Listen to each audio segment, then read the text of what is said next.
बेटा आज हम करेंगे आपकी उन्मेष हिंदी पाठ्य पुस्तक का लेसन नंबर 5 जिसका नाम है मैं पढ़ नहीं सका। बेटा इस लेसन में हम सीखेंगे कि जो विद्यार्थी यानी जो स्टूडेंट होते हैं उन पर अध्यापक का सकारात्मक प्रभाव पड़ता है या नकारात्मक है, यानी जब उसको वो पनिशमेंट देता है, उसको सज़ा देता है तो उस पर उसका जो असर होता है वो नेगेटिव होता है या पॉजिटिव होता है। इसी तरह से हम इस लेसन में जानेंगे कि हाँ जीवन में शिक्षा का क्या महत्व है, यानी कि जीवन में सफल होने के लिए शिक्षा क्यों ज़रूरी है। तो इस लेसन में हम ये सब जानेंगे। तो बेटा अब हम अपना लेसन शुरू करते हैं। संजय आयरन वर्क्स का बोर्ड जिस दुकान के ऊपर लगा है उसका मालिक कोई 30 वर्षीय युवक संजय है। इस दुकान में लोहे के दरवाजे, जालियां आदि तमाम लोहे का काम होता है। रोज़ की तरह उस दिन भी संजय ने दुकान खोली। उसके कारीगर आ गए थे। दिन का काम शुरू करने की तैयारी हो रही थी। तभी एक रिक्शा आकर रुका। रिक्शा से एक बूढ़े सज्जन उतरे और दुकान के मालिक को उनकी निगाहें खोजने लगी। संजय एक कारीगर को कुछ काम समझा रहा था। उसने वहीं से आवाज़ दी, बैठिए बाबूजी, मैं अभी आया। बूढ़े बाबूजी संजय की मेज कुर्सी के सामने रखी लोहे की 2 कुर्सियों में से एक पर बैठ गए। कुछ 6 मिनटों में संजय आया और अपनी कुर्सी पर बैठ गया। देखो बेटा इस स्टोरी में क्या बताया गया है कि एक दुकान है जिसका नाम है संजय आयरन वर्क्स। तो उसका जो मालिक है वो 30 साल का है और उसी के नाम पर दुकान का नाम रखा गया है। तो वो जो 30 वर्षीय युवक है उसका नाम क्या है, संजय है। और वो जो दुकान है उसमें लोहे के दरवाजे, जालियाँ आदि का काम होता है। तो जो संजय है वो उसने रोज़ की तरह अपनी जब दुकान खोली तो दुकान में उसके कारीगर भी आ गए थे। तो वो कारीगरों को काम समझाने में बिज़ी हो गया। तभी उसकी जो दुकान थी उसके सामने एक रिक्शा आकर रुकी। तो उस रिक्शा में से एक बुजुर्ग निकले। तो वो दुकान के अंदर गए और वो देखने लगे दुकान का मालिक कहाँ है। तो जब संजय ने भी देखा कि कोई बुजुर्ग व्यक्ति उसको देख रहा है तो संजय ने उस बुजुर्ग व्यक्ति को कहा कि आप बैठिए, मैं अभी आता हूँ। तो जो बूढ़ा व्यक्ति था उसने देखा कि वहाँ पर बैठने के लिए चेयर्स पड़ी हैं तो वो एक चेयर पर बैठ गया। तो जब संजय ने देखा कि जो बुजुर्ग हैं वो उनकी वेट कर रहे हैं तो जो संजय था वो भी मतलब अपने कारीगर को काम समझाकर वो उस बुजुर्ग व्यक्ति के पास आकर बैठ गए।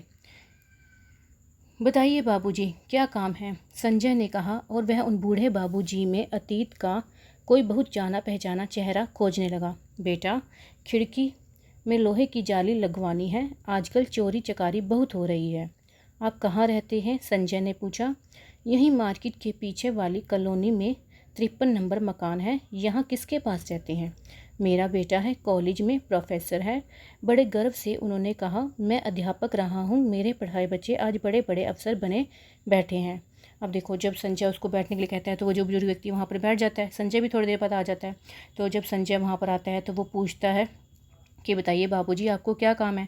जब संजय उससे बात कर रहा होता है तो वो जो बुजुर्ग व्यक्ति होते हैं यानी वो जो जिसको संजय बाबू कह के पुकारता है तो उसका चेहरा संजय को काफ़ी जाना पहचाना लगता है।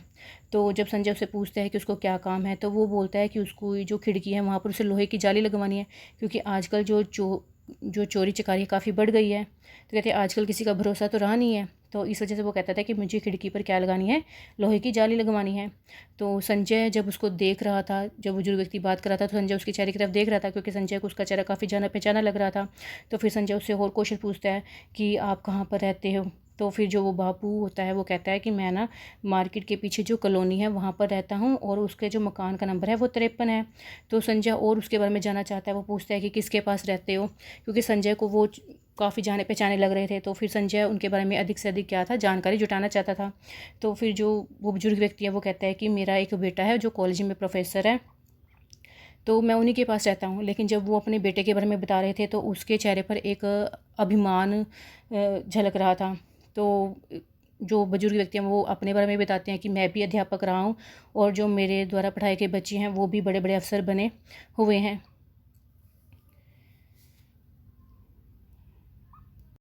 संजय ने देखा कि बूढ़े बापूजी ने यह बात बड़े गर्व से कही थी।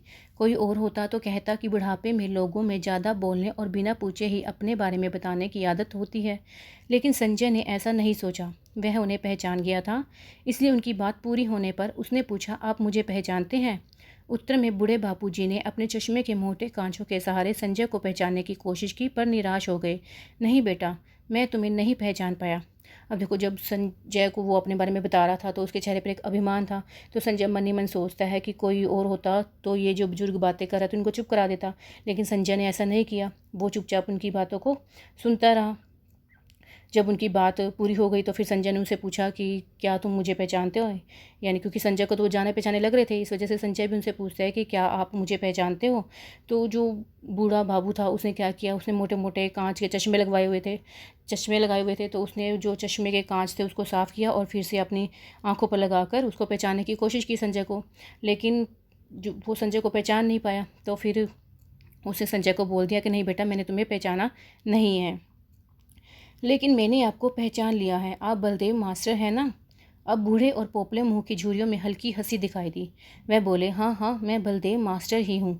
लेकिन तुम? वह अपने चश्मे के सहारे संजय को फिर से पहचानने की कोशिश कर रहे थे। आपको शायद याद हो, 17-18 साल पहले महेंद्रगढ़ के सरकारी स्कूल में आपका एक छात्र 7वीं में पढ़ता था। आप घोचू कहा करते थे, कहते थे इससे कुछ नहीं आता। यह तो एकदम घोचू है। एक तरह से उसका नाम ही घोंचू रख दिया था। अब देखो, जब वो जो मास्टर उसको पहचानने की कोशिश करते हैं लेकिन वो पहचान नहीं पाते हैं, तो वो कहता है कि मैंने आपको नहीं पहचाना। वो बुजुर्ग व्यक्ति संजय को बोल देता है, लेकिन संजय उसको बोलता है कि मैंने तो आपको पहचान लिया, आपका नाम क्या है? बलदेव मास्टर है ना?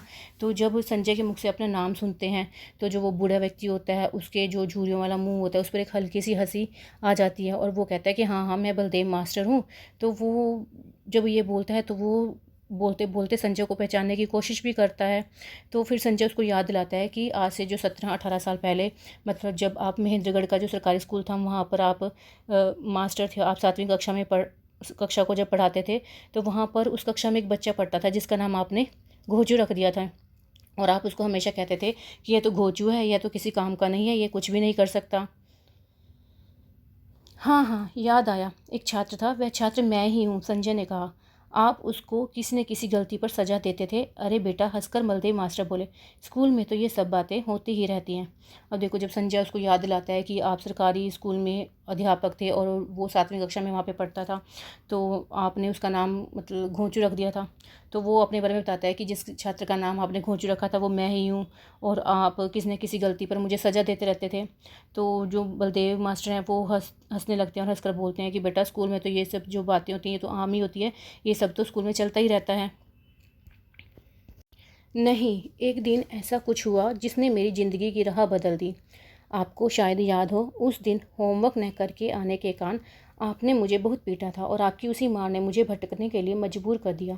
क्या? आश्चर्य से बलदेव मास्टर ने पूछा। लेकिन आपकी इस मार ने दरअसल मेरे मन में पढ़ाई के प्रति नफरत पैदा कर दी थी। मैंने घर आकर माँ से कहा था कि अब मैं स्कूल पढ़ने नहीं जाऊँगा, और फिर माँ के लाख समझाने के बावजूद मैं स्कूल नहीं गया। अब देखो, जब मास्टर जी कहते हैं कि स्कूल में तो ये बातें आम हैं, तो जो संजय होता है वो कहता है कि नहीं, एक दिन तो आपने मतलब मेरी ज़िंदगी ही बदल दी थी। यानी आपने, मैं एक दिन होमवर्क नहीं करके आया तो आपने मुझे बहुत ही बुरी तरह पीटा था, मेरी पिटाई की थी। कहते कि उस जो मार का असर मुझ पर इतना हुआ कि मैं अपने राह से भटक गया। तो कहते कि उस दिन मैंने घर जाकर बोल दिया कि मैं अब स्कूल नहीं जाऊँगा, क्योंकि मुझे जिस दिन आपने मुझे मारा उस दिन मुझे पढ़ाई से नफरत हो गई, और मैंने साफ साफ घर जाकर अपनी माँ को बोल दिया था कि अब मैं स्कूल पढ़ने नहीं जाऊँगा। कहते कि मेरी माँ ने मुझे लाख समझाया कि स्कूल में जाओ, तुम पढ़ो, लेकिन उनके लाख समझाने के बावजूद भी मैं नहीं माना और मैं कभी भी स्कूल नहीं गया। संजय एक क्षण को रुका, फिर बोला, सर, आप तो जानते ही हैं कि मेरे पिता चौकीदार थे और यह एक दिन डाकुओं से मुकाबला करते हुए वह शहीद हो गए थे। तब मैं 5-6 बरस का था। फिर यह भी आपको याद होगा कि मेरी माँ मुझे आपके पास लेकर आई थी स्कूल में दाखिला कराने के लिए। हाँ हाँ, याद है, बलदेव मास्टर ने कहा। अब देखो, जो संजय जब अपने बारे में बता रहा था वो कुछ देर के लिए रुक गया। तो उसने अपने पिता के बारे में बताया कि उसके जो पिता थे वो चौकीदार थे और एक बार डाकुओं से मुकाबला करते हुए वो शहीद हो गए थे। तो संजय अपने बारे में बताता है कि जब उसके पिता शहीद हुए थे उस वक्त वो कितने साल का था? 5 और 6 साल का था। कहते कि मेरी माँ तो आपको याद ही होगी, क्योंकि जो मेरी माँ है वही मुझे आपके पास लेकर आई थी स्कूल में दाखिला कराने के लिए।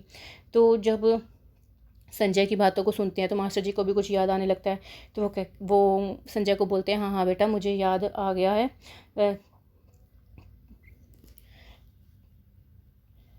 तो यह भी याद होगा कि मेरी माँ ने आपको सारी मजबूरी बताकर कहा था कि यही लड़का अब मेरा सहारा है, यही मेरी ज़िंदगी में रोशनी करेगा, पढ़ लिख कर कुछ बन जाएगा तो ज़िंदगी आराम से कट जाएगी। और आप खुश हुए थे कि एक गरीब विधवा अपने बच्चे को पढ़ाना चाहती है। अब देखो, जब संजय बता रहा होता है तो बलदेव मास्टर भी उसको पहचान जाते हैं। तो फिर संजय आगे बोलता है कि आपको तो याद ही होगा कि मेरी माँ जब मुझे आपके पास लेकर आई थी तो उसने सारी मजबूरी बताई थी, और उन्होंने ये भी कहा था कि ये जो लड़का है मेरी ज़िंदगी का आखिरी सहारा है, मेरे जीवन की रोशनी है, अगर ये पढ़ लिख जाएगा तो उसकी जो ज़िंदगी है वो आराम से कट जाएगी।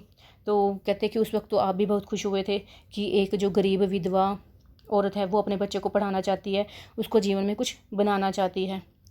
तो बेटा आज के लिए इतना ही। ओके बेटा।